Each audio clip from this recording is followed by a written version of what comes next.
Que ce soit quasiment 100% qui soient logés. Donc évidemment, il y a là un effort de budgétisation pour la construction à la fois de nouvelles casernes et de nouveaux logements pour les forces de gendarmerie. Avant de quitter ces casernes, des touques de peinture ont été remises afin de rafraîchir certains murs qui en avaient grand besoin.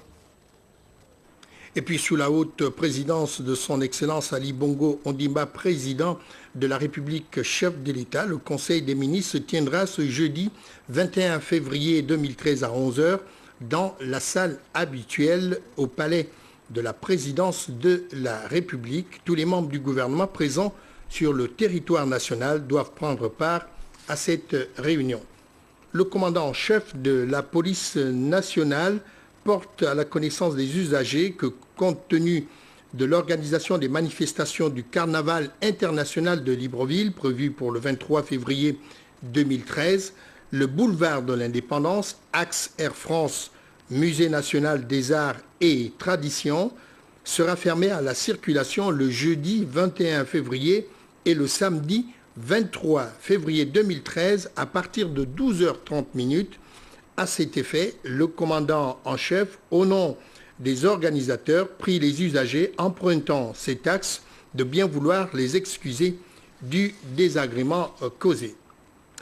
Allons-y à présent au ministère de l'économie où là-bas il y a eu des entretiens sur l'intégration régionale, notamment en matière, même temps en ce qui concerne donc la communauté économique et monétaire de l'Afrique centrale et bien entendu l'environnement avec les invités de Croissance Saine. Je ne vous en dis pas plus. Voici le compte-rendu de Janice Ondo Ngema. Le ministre Luc Oyubi s'est entretenu d'abord avec le secrétaire général de l'Organisation de coordination pour la lutte contre les endémies en Afrique centrale, OCEAC. Constant Roger Ayenangoy est venu présenter au ministre le projet d'harmonisation de politique nationale pharmaceutique. Les questions bancaires, quant à elles, ont fait l'objet de discussions entre le ministre Luc Oyubi et le secrétaire général de l'ACOBAC.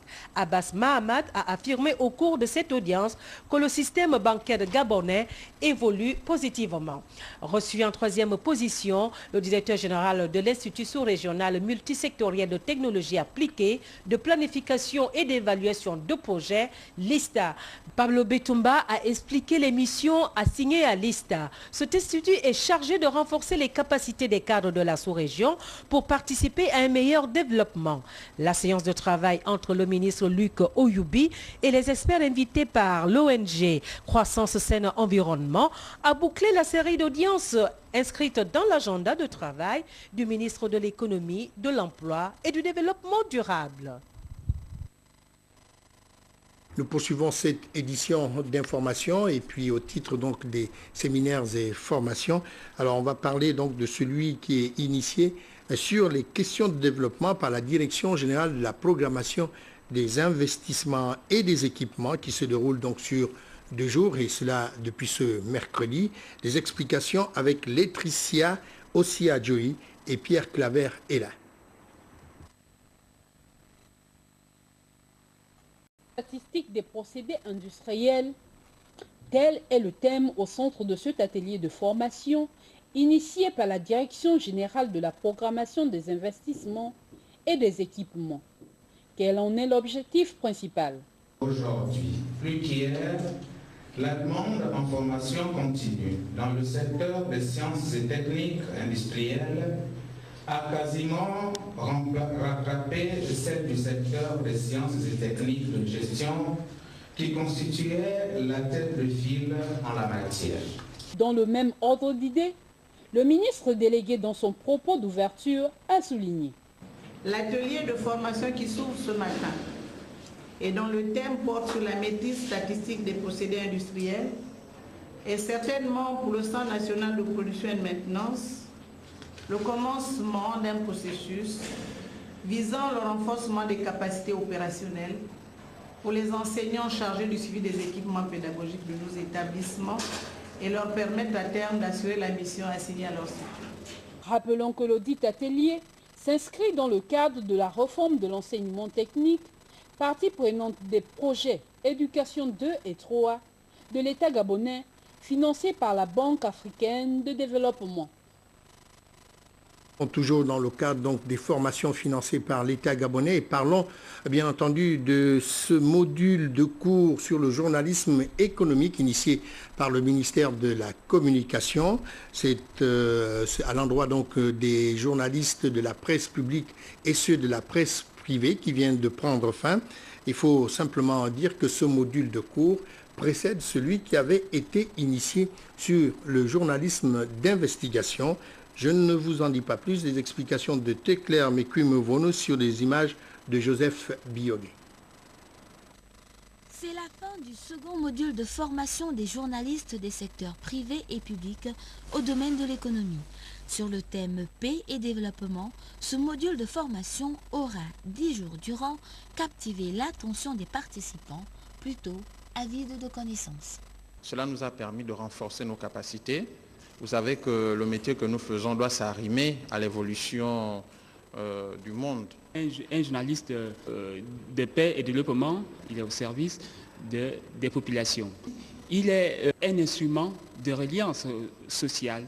Ce séminaire de formation s'achève sur une note de satisfaction difficilement dissimulable.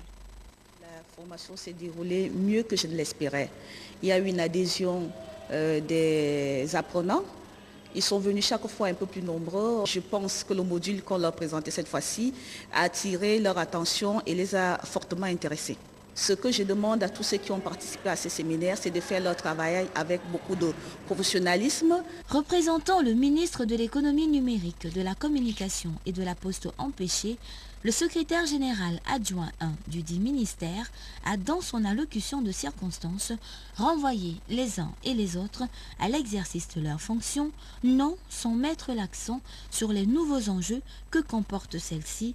Vous savez tous, est-il besoin de le rappeler, combien la compétition est actuellement grande dans les secteurs des médias, surtout avec le câblage sur le satellite de nos radios et télévisions. Non seulement nous sommes suivis dans le monde entier, mais encore que nous avons la possibilité d'offrir à l'ensemble de la planète des programmes et des informations de qualité. Dans un monde qui connaît de profondes mutations, les acteurs du quatrième pouvoir sont vivement invités à jouer leur partition. Professionnalisme, impartialité et responsabilité constituant les notes majeures.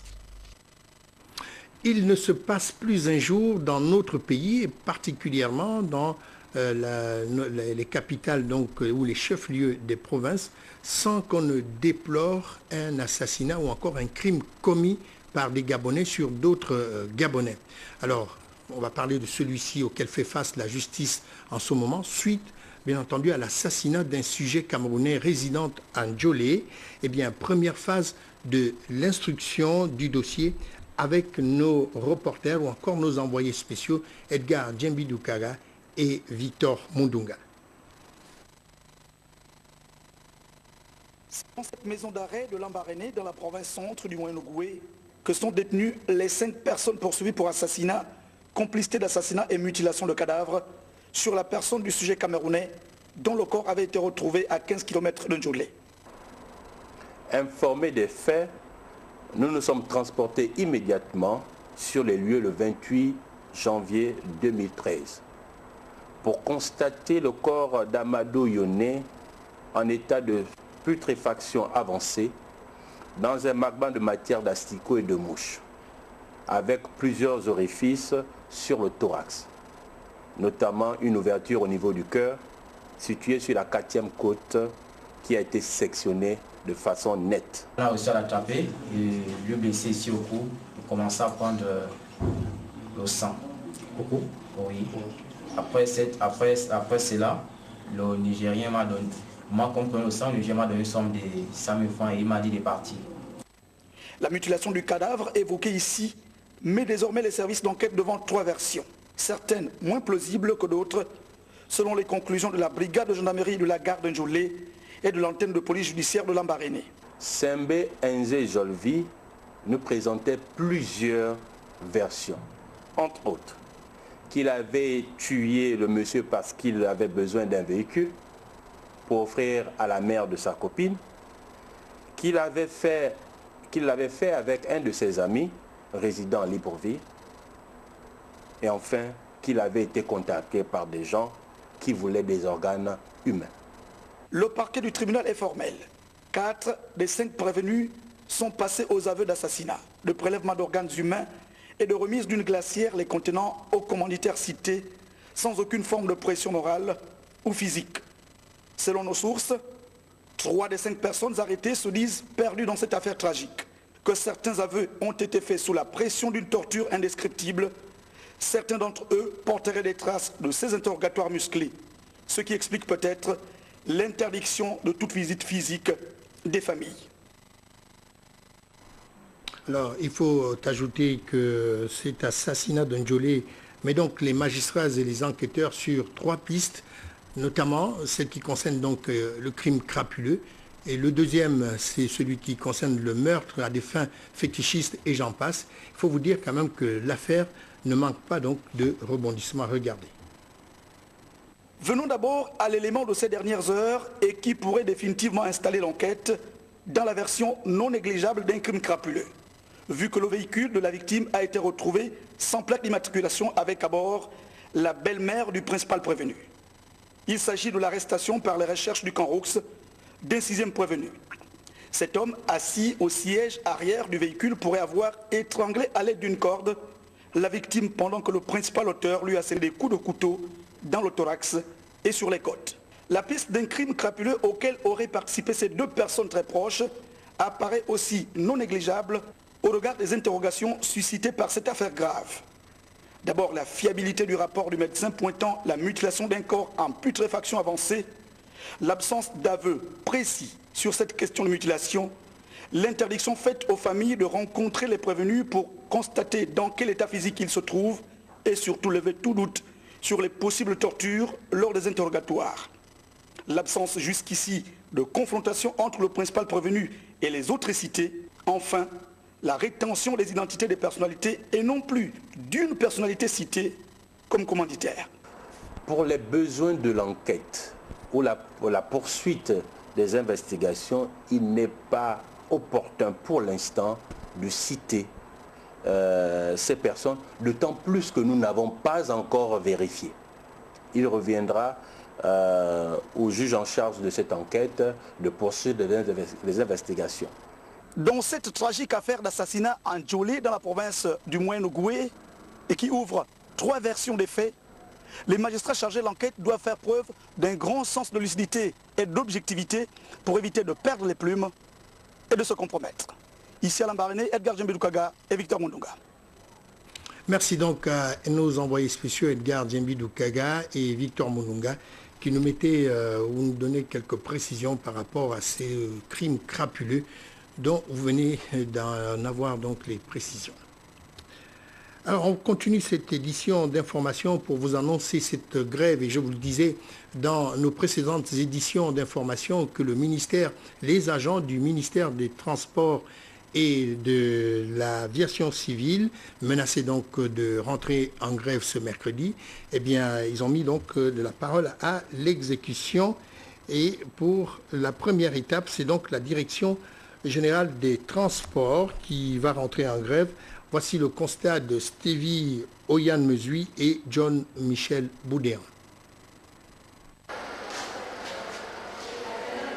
Porte cadenassée, donc bureau vide dans tous les services du ministère du Transport terrestre et de l'aviation civile, telle est la conséquence de la grève observée ce mercredi 20 février 2013 par les agents du 10 secteur. Une grève qui obéit à la décision prise la veille en Assemblée générale.